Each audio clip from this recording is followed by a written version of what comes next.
Well, hello, everybody. It must be Tuesday, 11 a.m. because I'm here with Francisco Ruvalcaba Jr. How you doing, Francisco? Good, good. How are you? Good. Can't complain. One of our videos went viral last week.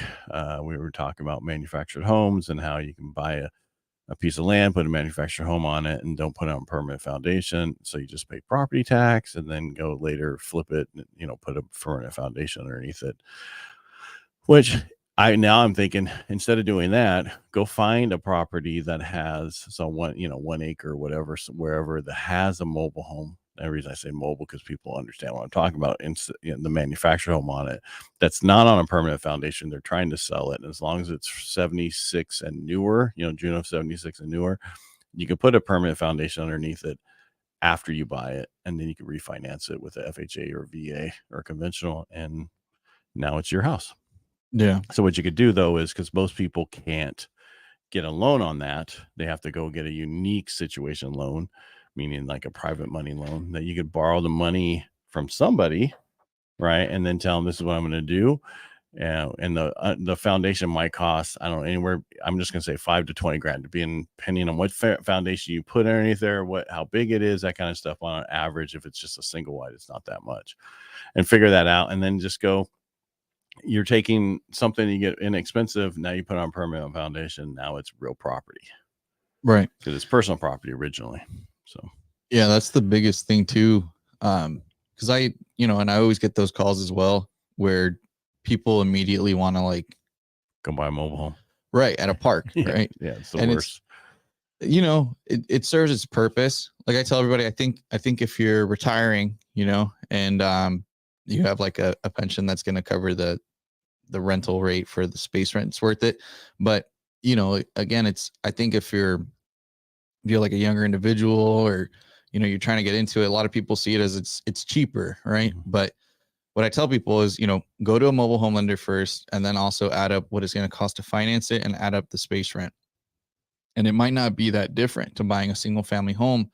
However, when you're buying a mobile home, you're not buying into the appreciation or even just the desirability when it comes time to sell it. Right. Well, I'm not talking park. I'm talking on acreage. Right. And no, that's a totally different scenario. But I understand what you're saying, because we get those calls. People like, can you finance in this park? You got to own the property. Oh, they won't do it. No, it's a finance, and those are like 10% plus, and always been that. No, yeah, and that's what I'm saying though. Is like a lot of people are like very like tunnel vision, and they only see that aspect of it, but they don't see like what you're saying, right? Where you can get more creative, and yeah, I mean there might be a few more hoops to jump through, but at the end of it all, it's going to be worth it. Right. I'm just talking like I didn't run into manufactured homes on land till I started doing up in Tuolumne County. I think probably 35% of the properties up there could be that. And so you come across it a lot. And a lot of them are not on a permanent foundation. And so you can't get a real estate loan on them, a normal Fannie Freddie kind of stuff, FHA, VA, unless it's on a permanent foundation, and you have to go through that. But what's nice is if you do conventional or a VA, all you need is the proof that it was switched over from personal property to real property. That's a 442A or something like that, 443A or whatever. Don't quote me on the number. I don't remember right this second. But if you look at FHA, they want an engineer cert, proof that the foundation is set at a certain standards. Right. Yeah, and that's where it can mess with how you go about things, but that's why it's like I tell everybody, it's all about finding it out, actually seeing, what you can do, because there's different routes to take, there's a whole different number of ways you could go about it. And for some people, they don't even take that initiative to like find out, right.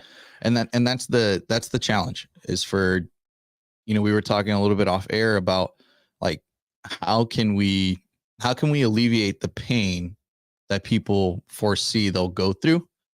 And it's very difficult, to do it when you have no idea of where you're at, financially, when it comes down to like, okay, what can I afford? What price could I be up to? What is it that I can make happen? And how can you get creative, to make those situations happen? Like, like we've talked about on other shows, renting rooms out, or finding another occupation to help you get somewhere to where you have enough to where you can comfortably be living there? Or should you switch it up? Should you buy a duplex? You know, there's different ways to go about, you know, making it happen. And a lot of the times, you know, people think it's as simple as the first house that you're going to buy is going to be that big, nice home that you want to have, but it takes time, years, you know, and you have to be focused on it too. You know, it's not, you know, buying a home isn't per se as easy as renting, because there's a much bigger payoff. You know, like when it's like we said, I mean, when you start seeing homes, and we've been seeing them appreciate 5-10%, that's what you're buying into. That's why it costs more. You know, like we've talked about previously as well, how part of that pain that people have to go through is realizing that if they're buying, they're not going to be paying less, or they're not going to be paying the same as rent. That they're going to be paying a little bit more. But again, you're investing into yourself. You're investing into your future. Well, that's just like if you don't put money in a retirement account, you have a lot more money in your hand every month, but you put in a retirement account so that down the road you have retirement, so you have money extra to retire. Right. Yeah. I wish somebody would have told me that when I was younger. I mean, it's even something that I don't have set up, but even then, like that's where, and your age, if you put in the max you can put in from 21 through 30 and do that, and then don't touch it again and don't put any more money into it for the rest of your life, you'll have more money than somebody who starts at 30 and puts the max they can for the rest of their life. Yeah, no, it's something. I mean, you're talking about like a Roth or something, right? 401k. Like 401, yeah. Yeah. I'm just saying the max you can put in each year in the first 10 years of your life that you're working. So you really need to do it at your age. Plus, you can do a solo 401k, which is, and I'm not selling it, I just have heard about it, where the money you put in there, you can actually use to buy properties, like money with a down payment and stuff. And then the money you make off that property goes back into your 401k. Nice. So how does that work? I'll get you the connection. That's exactly how that works. It's the money you put in there, then you can use that money towards buying stuff. Yeah. And then you can pay that back. You used to have to do it on a profit sharing plan, but there's a solo 401k where you can buy different things inside the 401k. And then whatever you make off it goes back in the 401k instead of as income. Nice. Yeah, that's definitely I mean, probably helps with taxes and stuff too. It's the thing is, it helps grow your 401k instead of paying taxes on the stuff that you are selling. That's like, you don't want to invest some people will invest on the outside, like a lot of us did. If you don't hold it for a year, you have to pay 30-some%. If you hold it for a year, you pay 15%. Well, a lot of people got hurt holding it for a year with a lot of the Bitcoin and the other stuff that went down, where if they were inside their retirement account doing it, they wouldn't have, and it gets sold right away. There's no clause. You have to hold it for a period of time. No, yeah. Those are all things that, and again, it's like, I mean, especially nowadays with all the, I mean, just the internet, like the internet being a huge tool. Interweb. Yeah, right. Like I was even talking to one of my clients, because it was crazy. He's told me kind of how he's bought businesses and stuff. And like, I've even been thinking about like trying to get into something like that. But again, it was, he even told me, I mean, he was couch surfing for years, and then finally he turned like 33, and he was like, I'm gonna just turn my life around. And he has. It's crazy, and it's inspirational to see, because it's probably been in the terms of like 8-9 years or so. And he's like, it's been a full change. And just seeing how he's gone about it, and like, where he's at right now, it's one of those things where we've talked about previously before of, trying to also motivate people to like make a change in their life, find what you can do to have you not have to struggle, during these kinds of times, like to have the flexibility, that a lot of investors do, right? When they're going out there and they're buying during these times, buying during the tough times. Put yourself in situations where you can be ahead of the curve, so that when these times do come, you're ready for it. And a lot of the times people are like, oh, we already missed out. It's far gone. But these opportunities are happening constantly. Right. And people don't realize how this stuff's going to continue to go up. They're just so used to in the past. They looked at the last 20 years, what had happened the last 20 years. And And they go, oh, it's gonna be a bubble coming. No, there's no bubble coming. I don't. We're so short in California. We talk about this all the time, and I say it all the time. I'm a broker record. We're so short homes, 2.5 million. We cannot have a bubble being short homes like that. Yeah. But the issue is, we were talking about how do you get people to stop waiting? Because you had an open house this last weekend, and a lot of people showed up, and they're all saying we're waiting for rates to come down. If I remember what you said to me off air. Yeah. And the question really is, well, all right, so how many people were at the open house in those 2 days you had them, would you say? It was like 23. And if every one of them is waiting for rates to come down, then that means when rates come down, all 23 of them are going to try to get the same house. Right. Arguably. Yeah. That's how. And that's the problem. You could get one of them to do it right now, and guess who's going to get that house? That one. And they might even get a deal at that. Well, they can ask for some money to help them buy the rate down a little bit. Right. And those are the kinds of things that when I'm talking to people and I'm trying to motivate them to just like talk to you, you know what I mean? Right. Like it's for them to uncover that, to uncover and like I've been trying to say is make like an educated choice, you know, talking to us as professionals. And I think that's where a lot of people, that's what ends up falling short because they listen to other things, right? Or other people who've not done it. You know, and that's the biggest one where, I mean, we talked about it. It could be your own family trying to hold you back from like making these purchases or whatever it may be. And, you know, that's where you see people, the differentiation coming in the people that are like going to rise above, right? Mm-hmm. Is the people that see these moments of opportunities and actually like seize them. And I mean, it's like I'm saying, I even have myself thinking about like different ways and different avenues of trying to make more money, to be in a better position, you know? Mm-hmm. I totally understand. And that's what everybody should be doing, trying to figure a way to make more money, whatever that is. But for you, like you were talking about, you had these duplexes, and I told you, why aren't you buying them? And you should be buying them. Because you're at that age that even if you made a mistake, it doesn't matter. You still have 40 years of your life to do more things. Yeah. And if you buy them now, which, okay, you say you are a little negative on the payment. Well, this is what the people who are renting don't get. You're going to raise the rents 10% every year. Yeah. Because that's what you need to do in order to stay compliant, at least 8%. So everybody raises them 10, and everybody does it. That means it's going to go up. There's no more. You're a great tenant. The rent's staying the same, unless you're in a commercial building potentially. And that's what people need to do. And again, I've always said it, rent always serves its purpose, you know, like, but that's another reason why you as a tenant, you know, if you are a tenant, need to get out, find the property to purchase. I mean, granted, you know, the fact that it also happens is because it's also such a hard task to even get into a rental.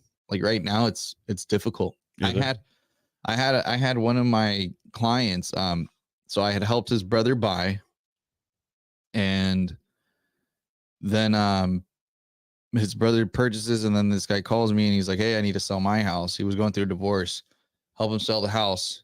And then he sits on his money, and his brother actually has like a plumbing business, and his brother told him, he was like, hey, like before you blow all your money, like you might as well buy a house, like buy quick, you know? And he didn't. And he would have been like at a 4% rate right now, much more affordable payment, everything. And he didn't. And then he got with the new lady or whatever, you know, he starts looking for a place, and he started looking for a place to rent. Application after application, he was like $500-600 in, and he calls his brother. He's like, hey, I can't find a place to rent. And his brother was like, well, I could try to buy a house and you rent it out. And his brother even understood. His brother was going to be out of pocket like an extra $600-800, but he was still willing to do it. And we had found a house. It was a perfect house and everything. But last minute, the brother gets accepted into a rental. But, you know, now we're going to fast forward. We'll see. I mean, where this ends up, in a few years, but he probably would have rather done that, Right. Well, again, it's about people, if you have that money around from what you're doing, most people go through it. So Yeah. Go buy your house. Don't waste that money. Put it into something that'll grow for you. Keep a couple bucks to play with, but put most of it into the house. And again, people are miss out on opportunities. Doesn't mean you don't try it again. Right. And they're always out there. Like it's like, for example, I think of like those duplexes too that I had brought up to you, and like I haven't seen an opportunity like that come up in a while. But it's when did you want to get started on those? We could take a look today. We can take a look today because it's like I'm saying. I think there is a great opportunity there, and it's funny because in my head I'm over here thinking like, why is nobody like? They're afraid. People are afraid making mistakes, and that's the problem. And that's what I said. I mean, I was even thinking of like, I sent it to one of our clients we have, to kind of see if like, hey, live in one side, rent the other one out, and see, but like literally no response. Because a lot of people are, again, afraid. They don't want to, and that's how that is. The biggest problem we have is people don't realize that these interest rates that are so low on these houses, when people won't really do something, it's like an abusive relationship, right? Because you can't go do what you want. You want to go move up, but you have somebody holding you back. Yeah. And I don't mean that if I offend anybody, but I'm just saying you have to look at it as, yes, I understand why you don't want to make the change because you're sitting there going, I don't have to, or whatever. But if you really need to make a change and make everybody happier in life and around you, you need to do what you need to do. Right. And eventually that numbers will come back down. And you have to stop thinking this rate that you have such a low rate is the perfect thing, when in reality, it can mess up your life, meaning that you're stuck there. It's like being in a job that pays really well, but it's a horrible job. Right. Well, it's going down to the basics of quality of life, right? Mm-hmm. Like where are you happy at? Mm-hmm. Yeah, because I mean, yes, if you need to move and do other things, your payment's going to be more. But the question is it going to be better? But is it going to be more forever? No. Yeah. And that's the thing, is people just got such low rates that they don't want to do anything. Well, they'll eventually want to do something, but how much more expensive is that house going to be? Keep the house, go buy another one, and then rent that house out to make up the difference. And then down the road, sell it. Yeah. It's like people nowadays really expect that short-term turnaround, that short-term, like